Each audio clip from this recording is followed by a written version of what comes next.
Но, понятно, электростанции нужны. Но почему, согласно законам Российской Федерации, которые принимают там Государственные Думы, какие хотят, такие и принимают, большинство, Единая Россия там сидит, что хотят, то и рисуют.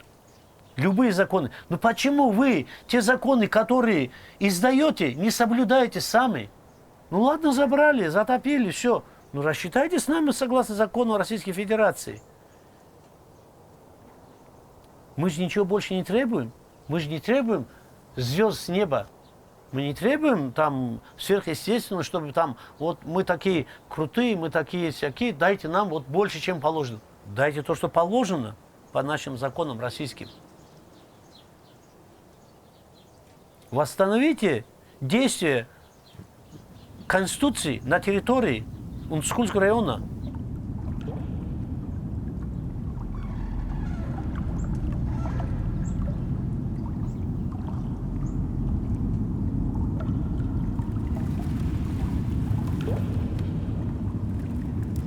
Перед наполнением водохранилища должны были подготовить акт готовности ложа водохранилища. Этот акт 6 членов этой комиссии его подписали замечаниями.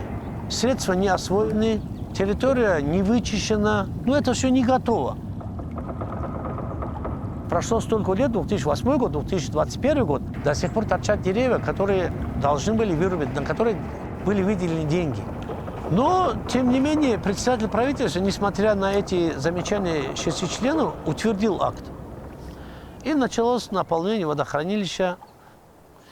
Ну, отдали землю, мы сопротивлялись, но против власти, конечно, у нас сил не хватило. Вот я когда был главой администрации, и вот когда приезжали РАО из России на правительство, я им и говорил, слушайте, нам все равно, кто отбирает наши земли.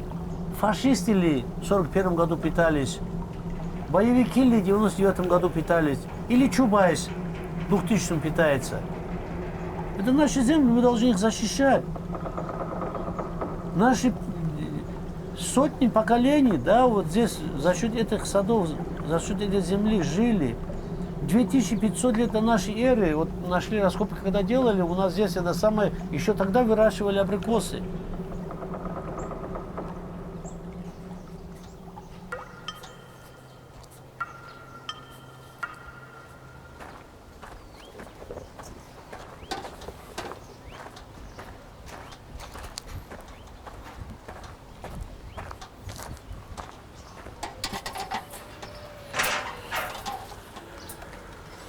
Вот мой сад. Вешаю на дерево пока, чтобы мне самому поднять чуть выше. Вот так и лезем, как обезьяны.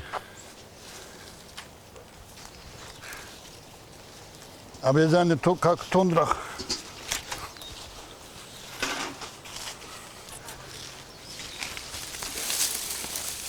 Так. Вот некоторым родам это непонятно, что в раз построили это водохранилище, отсюда как проезжают, подумают, вот большое там озеро там. Сады же под эти ушли. Под это же ушло водохранилище, основная масса садов Унцкульского района. Вот таким процессом мы собираем абрикосы. Правда, снизу мне помочь кто-то должен быть там внизу. Если иногда кто-нибудь там внизу снят, это ведро нету. Обычно я беру с собой 3 или 4 ведра, чтобы собрать побольше. Чтобы не спускаться зря. Вот и весь процесс собирания.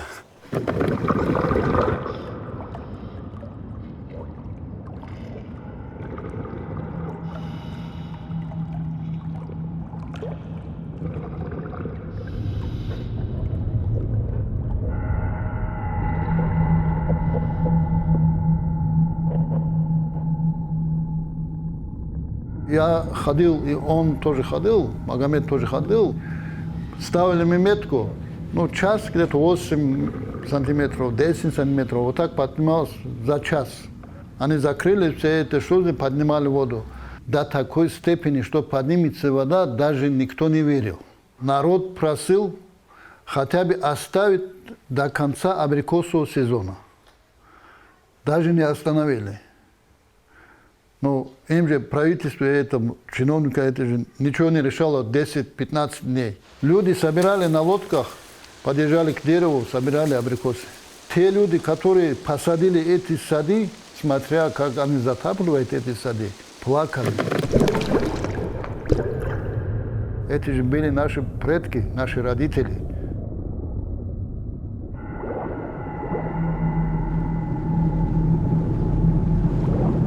Распоряжение о начале строительства Ирганайской ГЭС было издано 30 марта 1977 года.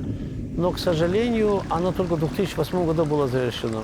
Поэтому вся трагедия Ирганайской ГЭС и зоны затопления именно в этом и заключается, что его начали строить еще при социализме, продолжали строить, когда ломался социалистический строй, и мы переходили на капиталистический строй.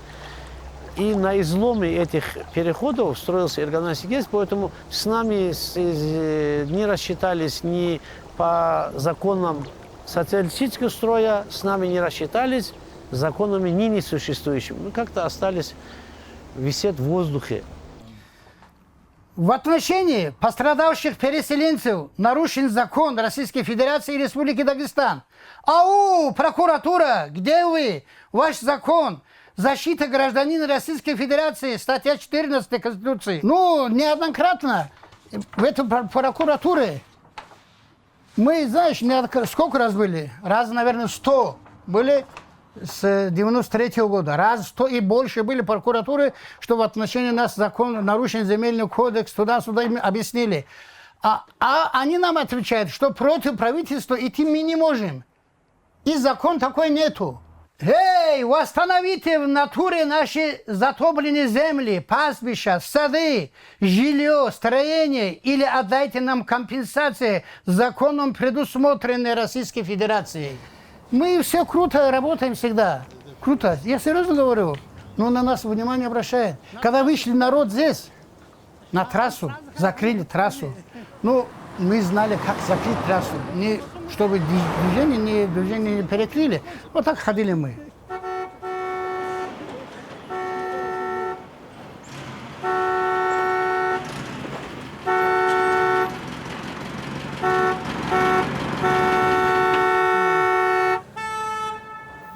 Пострадавших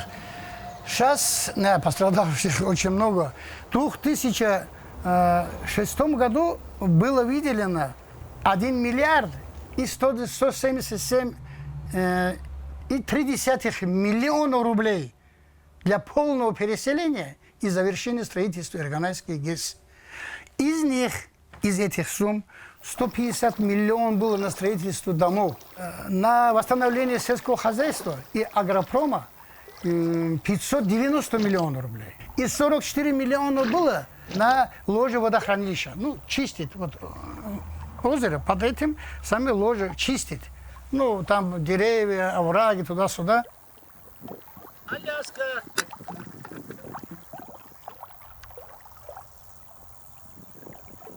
Щелка, тормозная жидкость, напитки спрайт, кола, йогурты, соки, сгущенное молоко, Аляска, тосол, все что угодно. Из этих сумм на 20%, я уверяю, в голову могу разбить, на 20% работу не сделали.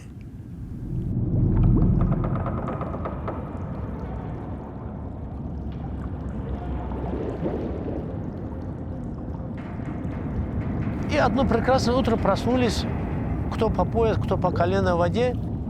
Дома их не были затоплены вместе с имуществом. Но тогда удалось избежать человеческих жертв именно тогда. Но спустя месяц жертвы были.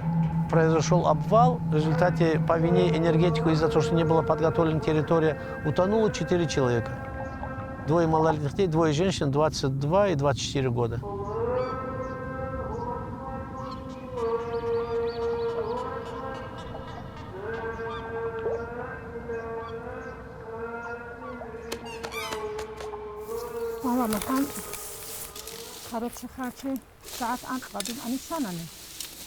Я в 7 часов утра уже здесь. Работаю 12 часов. И я прошу, чтобы мне заплатили 1500 рублей. Некоторые могут эти деньги дать, некоторые не могут. Они сказали, что 20 лет и 22 года было двоим, и 12 лет и 5 лет было дочерям. Сказали, что дети маленькие, поэтому мало оценили. А у меня по соседству жила кассир Черкегостроя, и через нее мне передали 100 тысяч рублей от имени строителей. Да,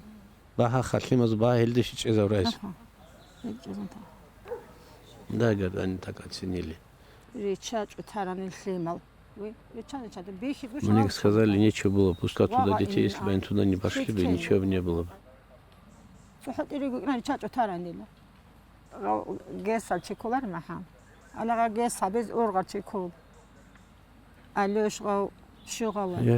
Я считаю виновным в гибели моих детей тот, кто строил этот ГЭС, Алиев Нурмагомед. И если бы я могла бы, я бы воткнула бы ему в живот нож, убила бы его.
И вот тогда опять понаехали с правительства начальник отдела зоны затопления, прокурор, начальник милиции, которые должны были первым возбудить уголовные дела, генеральный директор Сулак-Энерго, генеральный директор Черкегостроя. Все начали говорить, о, давайте маслахат сделаем, примирение сделаем, заключим договор с вами, вот мы будем выполнять договоры, вот эти условия наши.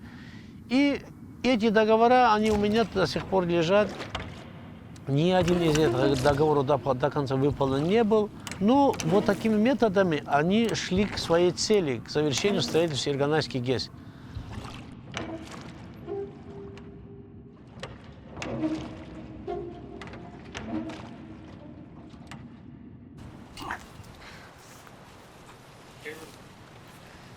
Как партизаны пойдем.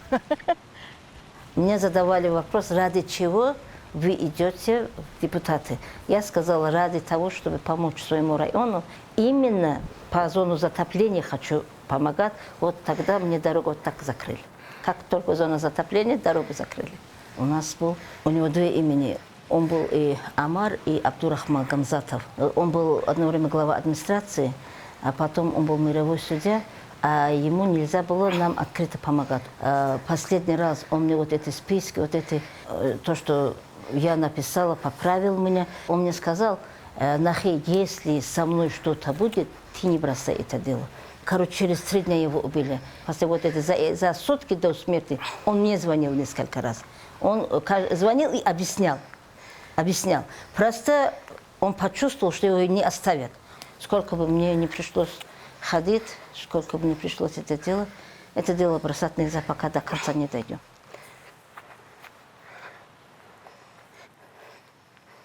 Когда его убили, через 3 или 4 дня, я точно не помню, подожгли мне машину.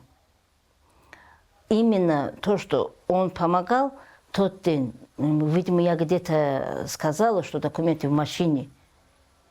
У меня в машине были документы. Я поздно ночью их забрала наверх. Видимо, следили, забираю или нет. Просто не машину они хотели уничтожить. Именно вот это обращение, вот эти документы, он, который мне дал, когда он главой работал, то, что он насчет по зоне затопления, там какие-то 27 миллиардов, то, что получали, то, что людям отдавали, вот это все он копии давал мне. И этот материал был у меня в машине. Я их забрала, и я услышала звук.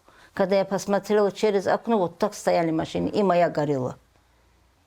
Там оттуда приехали эксперты, сказали, что умышленный поджог. Что бы мы ни начали делать, как только вопрос затрагивается вот, до упущенной выгоды, до компенсации, с нами что-то делают. Или сажают, или машина поджог делают, или с работы увольняют. Не знаю сейчас, что будет дальше. Я по партийным спискам меня выбрали. И 2011 года я являюсь депутатом от партии «Единая Россия», партия жуликов и воров. Выбрался по этой партии, потому что по этой партии многие проходили. Как депутата моя работа заключается в чаянии людей. По депутатскому, по просьбе жителей Ирганая по 2011 году мною был сделан депутатский запрос. В селении не было участковой больницы. Была открыта участковая больница. Там, где нужно было постелить линолеум, мною было постелено кафель с отапливаемыми полами. Там. И в конце вышло, что государство еще должны мне 2 миллиона чем-то. Около 15-16 штатов пришло сюда. Это рабочие места для горного населенного пункта. Это очень такой толчок. Такой. И все довольны были. И я уже когда в 2013 году, когда председателем районной собрания когда стал заниматься этим вопросом зоны затопления, вдруг, на меня возбуждает уголовное дело, якобы, при строительстве этой участковой больницы было похищено денег. Преследование началось после того, как мы поехали в Москву, там встретились с депутатами Федерального собрания Государственной Думы, изложили им все документы. После этого была дана команда любыми путями закрыть. Поэтому получилось, что во многом из-за того, что я его втянул, этот вопрос и так плотно втянул в решение наших проблем, он оказался судим, поэтому и пришлось... Это вот Али Гаджиев был главным виновником этого всего. Понимаете? Он меня туда-сюда. Я как председатель райсобрания тоже вот туда заходил, сюда заходил, говорю, нам надо председатель правительства, нам надо какому-то депутату, нам надо в Москву, туда-сюда. И вот под конец они сказали, ты успокойся, если нет, мы тебя посадим. И посадили, короче, чтобы чуть-чуть успокоился. 7 месяцев и судили. Ну, доказали, что я не виновен, что я здесь не украл ничего, здесь просто не было возможности, не было. Из своих денег что нам можно украсть даже? Из своих денег что я украду здесь? Меня оправдали, я вышел и с зала суда. И начальник милиции, то все в шоке были, что оправдали. Все так же и начал дальше газовать, дальше начал вопросами зоны отопления заниматься с дядей Магомедом. Если терроризм, оно сам по себе, если есть, этот террористический акт был сделан в 2008 году. Вы понимаете, люди спят в своих домах, утром человек с кровати, ноги ложит, у него до колена воды.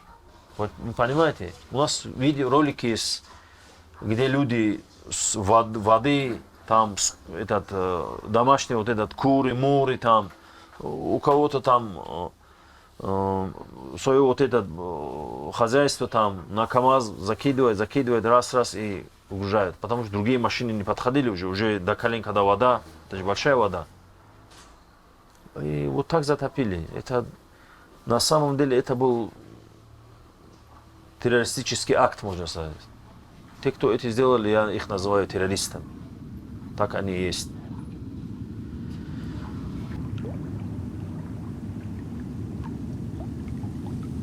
Их дома затопили, о них никто не заботится. И вот люди остались без жилья, без денег и без земли для строительства жилья. И поэтому людям потихоньку пришлось возвращаться обратно сюда, в Старый Ирганай. Не на что строить, но и негде строить. Самое страшное, что негде строить. Представьте, вот у него сейчас 3 детей. Вот этот человек, который здесь живет, все дети у него живут в Новом Ирганае. Вот дочка и 2 сыновей, женаты, там живут. А для него там места не было, он вынужден здесь с женой, они здесь живут. О, вот кто-то еще пришел. Вот здесь это совхозное, это самое здание, вот Саньят дом. Вон там клуб, библиотека, административное здание. Это площадь Ленина, как в Москве. Это здесь был центр. Это как ГУМ в Москве. А здесь, как этот Кремль, а здесь люди живут. Вот здесь. Это их, наверное. Вот и получается, люди за свой счет покупают трансформаторы, за свой счет ставят столбы, провода, все проводят, а потом еще нужно по полной платить за электроэнергию. То есть об этом болтаете? Ну, я болтаю пока, да. Тебе тоже дам возможность болтать. Почему болтаем? Результаты есть от этой болтовни? Думаем, что будут, пока нет. Хорошо, посмотрим. Он как раз здесь живет.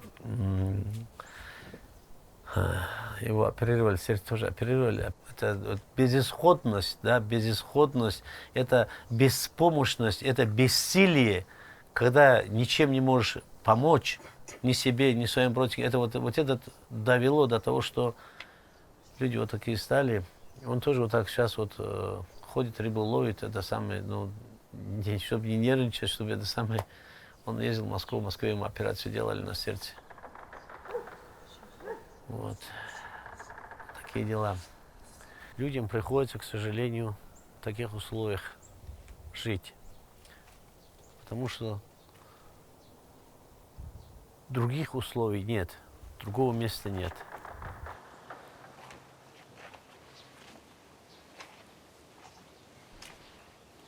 Так, здесь тоже, может быть, к нему проход есть. Уж посмотрим.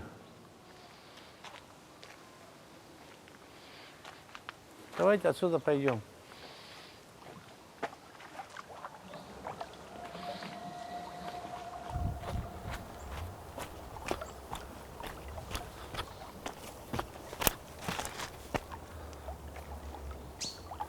О, отсюда тоже мы к нему можем пойти, тут ближе. Салам алейкум.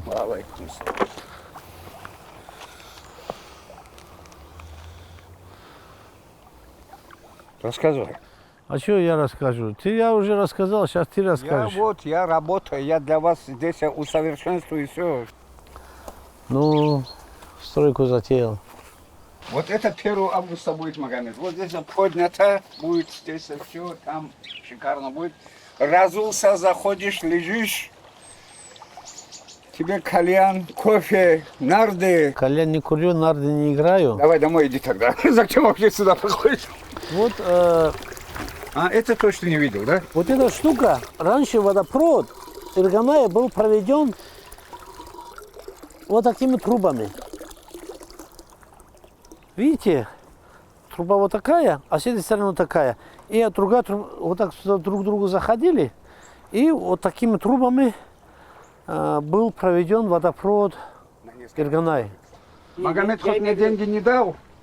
Не дал, он говорит, ты все равно пропишешь, говорит, не дал мне эти деньги. Сад ушел у меня, сад хороший. Вон там в конце села шикарный сад у меня был, на самом деле он ушел. Хрен для себя выращиваешь или на продажу? На продажу. Это кремлевские заготовки, спецзаказ. Я говорю, когда говорит, ты где, откуда у тебя пенсии нет, ничего. Я говорю, ворую, руки человеку даны воровать.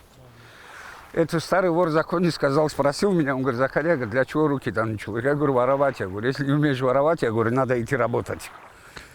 Сейчас мне 60 лет, мне противопоказана всякая физическая работа просто. Я делаю, я говорю, я хочу, я говорю, для чего, для кого? Я говорю, я хочу, чтобы человек пришел, я говорю, он там лег, спокойно лежал, пил это же чай. Я же говорю, я его с собой не заберу. Я же не вечен на этой земле. Каждый, я же говорю, начинает, тебе цветы зачем, тебе это зачем. Ну, иди, родного, даже Хадис Абиев в прошлом году, говорит, тебе, говорит, вроде такой брутальный мужик, говорит, цветы. Я говорю, ну, Хадис, иди вон там в колючках посиди. Я не привык к ограничениям. Мне не должен кто-то доказывать мне, что туалет таких размеров, дом таких размеров. Я в советское время купил военный билет и сказал, я не привык подчиняться. Я вольный человек, вольная птица. Это свободное государство.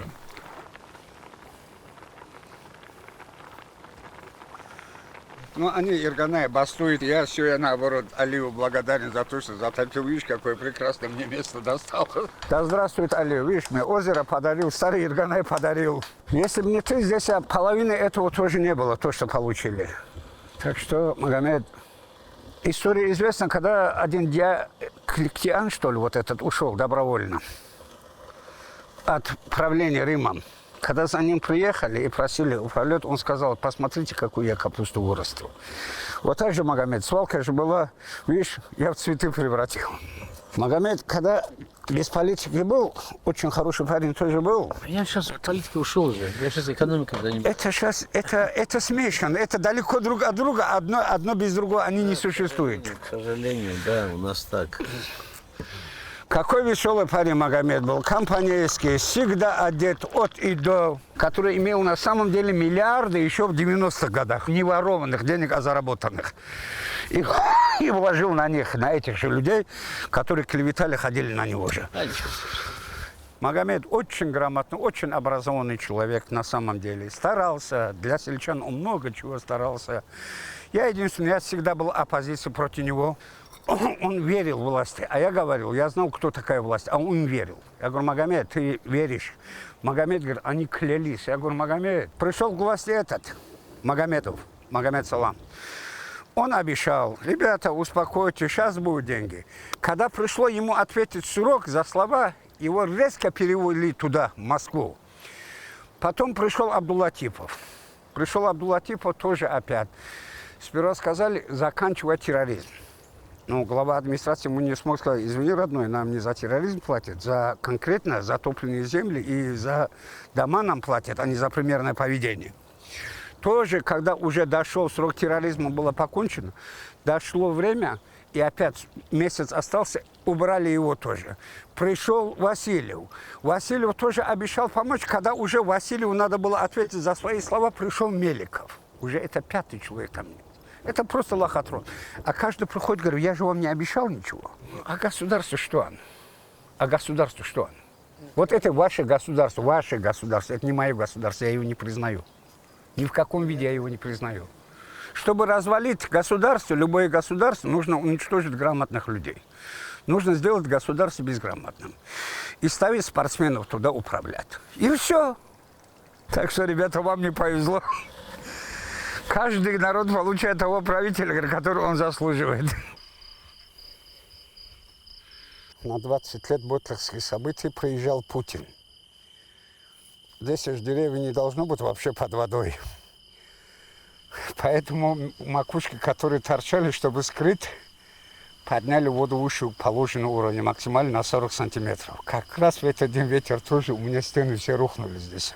Ботлерские события, вот Чечны, вот эти, когда вот эти Шамиля, Басаева бригада, когда сюда пришла, хотели уничтожить светское государство, превратить Эмираты. В нашем селе, вот наши сельчане во главе с Магомедом, лично с Магомедом, с оружием сюда, на передовой они там были. Приехал в Дагестан Степашин, когда они напали. Да, и Путин был примером тогда. Не, Путин потом. Степашин, председатель правительства, приехал, в аэропорту он дал интервью, он сказал, мы потеряли Дагестан. И уехал. Понимаете? И тогда председатель Госсовета Магомед Магомедов выступил по телевизору, сказал, продавайте скот, продавайте ковры, покупайте оружие, вооружайтесь. Ну, тогда, на самом деле, Дагестан встал полностью на защиту. Это везде вот так это самое. Они не ожидали этого. Они думали, что они маршем пройдут до Махачкалы, и Дагестан присоединится это самое, к ним, и Дагестан будет их. Вот это, как говорил Расул Гамзатов, мы добровольно к России не присоединялись.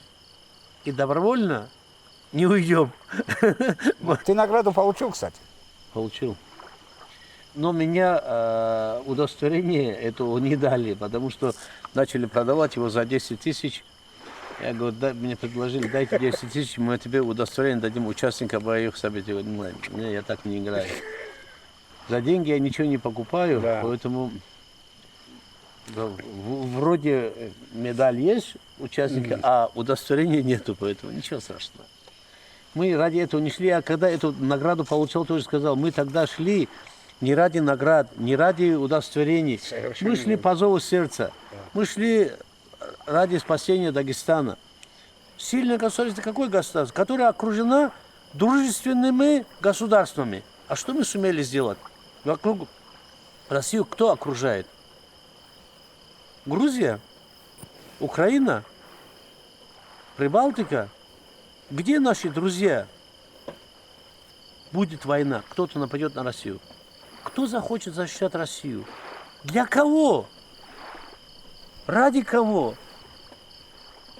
Да. Кто пойдет с грудью ради Путина, да за Путина, за Россию? Кто пойдет умирать?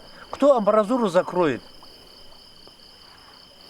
Вот до чего. Вот сейчас люди выезжают. Отчеты какие идут? Что 96%, 94% населения занято в Дагестане. В смысле обеспечен. Какое обеспечение? Здесь молодежь вся, большинство с высшим образованием. Где работает? За пределами республики. Будет урожай абрикосов, в долг берут пока. Скотину кормить здесь нечего. Все ушло. Вот эти пастбища, все это ушло под воду. Где ее, скотину держать? Негде. Это в районе село 4 место, по-моему, по населению стоит, самая меньшая земля у нас. Очень маленьких земель не было. Вот жили садами, жили заводом. И то как? Нету сейчас, ничего нету. Все разъезжаются, выезжают. Кто чем может живет, выживает.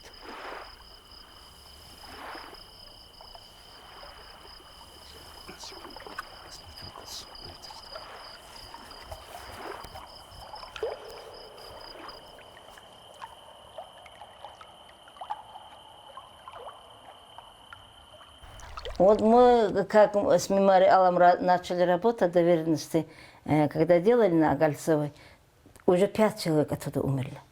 За вот это короткий срок. У нас были очень здоровые люди. Например, у меня отец умер, 103 ему было. Его сестре 98 было. Бабушка, сестра была, 112 было. Вот такие долгожители у нас были. А сейчас нету их. Нет. Вот тоже те, кто в списках, вообще старых людей не осталось. Потому что там круглый год у нас хикмета овощи были, фрукты были. Круглый год. С тутовника начинают, потом вот эти мелкие хурма зимой. Хурма продавать не успеешь, черешня поспевать уже весна. Март заканчивается, в мае уже идет черешня. Там дальше идет тутовник, дальше идет абрикосы, персики, яблоки. Все там было. Все сорта, которые там были сорта, я еще в магазине не видела. Просто и сорта исчезли. Там дальше чуть крупнее, чем здесь. Здесь воды не хватает. Магомед, покушай. Вас тоже угощаю. Вот когда кто-нибудь ко мне в сад заходит, у меня разрешение спрашивать не надо. Он мой гость, ему все дозволено. Покушайте персики. Я вас угощаю. Покушайте. Вот абрикосы тоже еще не кончились. И люди знают, Иргана, какие абрикосы, какие персики. У каждого персика свой вкус. У каждого персика своя красота. Ну, как вам сказать? У нас вот эта долина называется Ирганайская долина. Это в Армении есть Аратская долина. Я хочу сохранить те сорта, которые были до затопления, для будущего поколения. Ну, Али Гаджиев, я лет 10 глава администрации помню. Он все время вот этим занимался, боролся. Он и ходит, свое время тоже тратит. Все время выступал против этих чиновников, против этого беспредела, который они чинят вот здесь, в Ирганае. Какие мизерные деньги нам отдали. В 1978 году было, когда я еще в школе учился, вот насчет строительства гидроэлектростанции, мы поехали жаловаться Расул Гамзатову. Мне было тогда 16 лет, мне сейчас скоро уже 60 лет. Вот столько мы воюем с этими гидростроителями. Ну, такую тему можно договорить. Вот когда нас хотели переселить, они приехали, оценочная комиссия приехала сюда оценить дома. Вот этот дом они оценили за 3500 рублей в то время. За 3500 рублей как мы дома построим? Вот такой вопрос я задал. Они знаете, что ответили? Государство столько платит вам, берите эти деньги, все. Я все время, можно сказать, мечтаю. Но мечтаю вот нормальной жизни, чтобы было. Ну, у меня-то не будет его, я уже нету 60 лет. Хоть мои дети хоть увидели. Но не только в Дагестане, чтобы Россия хоть это беспредел ментовской, ФСБшников, как уничтожается молодежь Дагестана. Одно и то же взрывчатки, одно и то же гранаты, одно и то же автоматы, обрезы всякие, которые 10 раз показывают. Кому-то подкидывает. Ну, в Дагестане что-то меньше стало вот это делать. Вот как убили вот это Гасан Гусейнова, отец его приезжал сюда ко мне. Но я-то ему и черешню, и абрикосы, и сливу, что еще отдал, хурму отдавал. Я ему написал, я отдам вам, сколько вы хотите саженцев бесплатно, ко мне приезжать. Он приезжал ко мне. Он рассказывал, вот их переодели, подкинули им оружие. У меня тоже 2 сына. Поставьте меня на его место. В Дагестане тоже не могли его поддержать, не вышли люди. Просто испугались, по-моему, его поддержать. Он один боролся.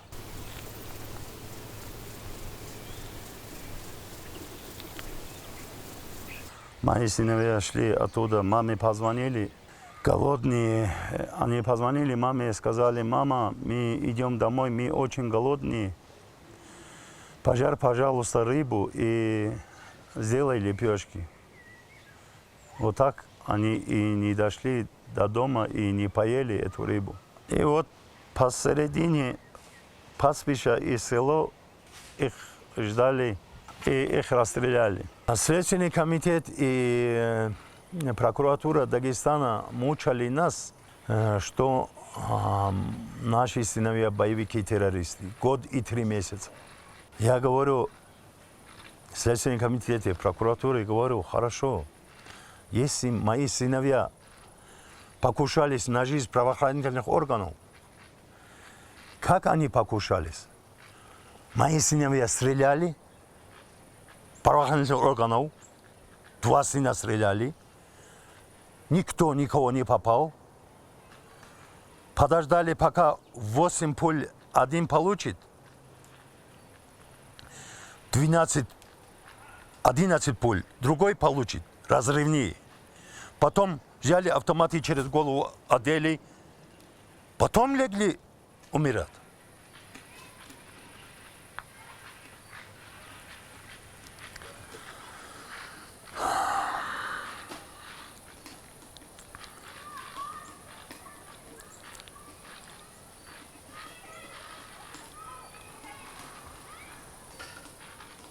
Сотка МВД была фото поставлено, якобы это мой дом. И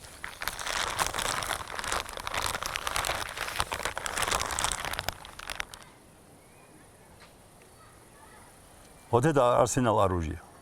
Якобы у меня дома нашли. Я нашел это журнал, откуда они взяли это фото. Это журнал 12-го года. А моих сыновей расстреляли 16-го года. Они уничтожили мой род. Я хочу оставить после себя, после моих сыновей хороший след. После очередной моей выступления он пишет: Алиев Магомед, у меня есть деревья, я бы отдал бы, и номер там был. И я позвонил Магомеду, он сказал: приезжай в любое время. Вот так мы познакомились с этим замечательным человеком. Было яблоко, абрикосы, черешня, инжир. Очень много разных деревьев он мне дал. Я их посадил на месте убийства и огородил это место и сделал там сад. Мы же через них едем в Махачкалу и возвращаемся оттуда же. Там же все видно. Все было затоплено, да. Это из-за ГЭС. За ГЭС их затопили.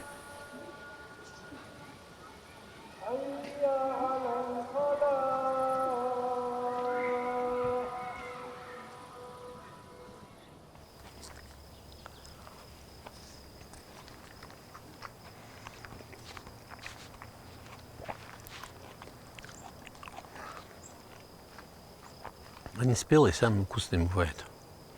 Мягкие, спелые. Это шалах.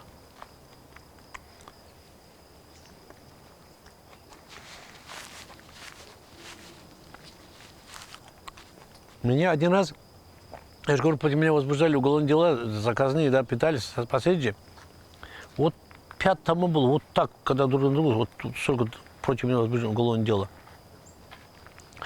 И меня почти 3 или 4 часа допрашивал следователь. И вот прямо там, я-то тогда не знал признаки, туда ничего. У меня начало здесь, губа начала как-то неметь. Потом пошел невропатологу. Он говорит: у тебя этот инсульт, говорит. Вот этот список, этот чисто ирганайский. Здесь 690 хозяйств, которые должны были бы получать компенсацию за затопленные сады. Вот, которые я вычеркнул отсюда красными. Те люди, которые ушли на тот свет, не получил положенную им компенсацию, согласно законам Российской Федерации, которые не существуют. Месяц тому назад моя сестра умерла 57 лет. Вот недавно наша ровесница 62 года умерла. Ну, люди умирают раньше, да. 48, 40, 52. Вот так люди очень много умирают. Как водня поднялась и сюда переселились, в нашей местности жизнь стала короче. Минэнерго России рассмотрела ваше обращение на имя президента Российской Федерации Путина по вопросу получения компенсационных выплат за утраченное имущество, в том числе жилье в связи со строительством Ирганайской ГЭС. Сообщаем, что в случае, если в письменном обращении гражданина содержится вопрос, на который ему неоднократно давались письменные ответы, должностное лицо уполномочен в том, чтобы вправе принять решение о прекращении переписки с гражданином по данному вопросу.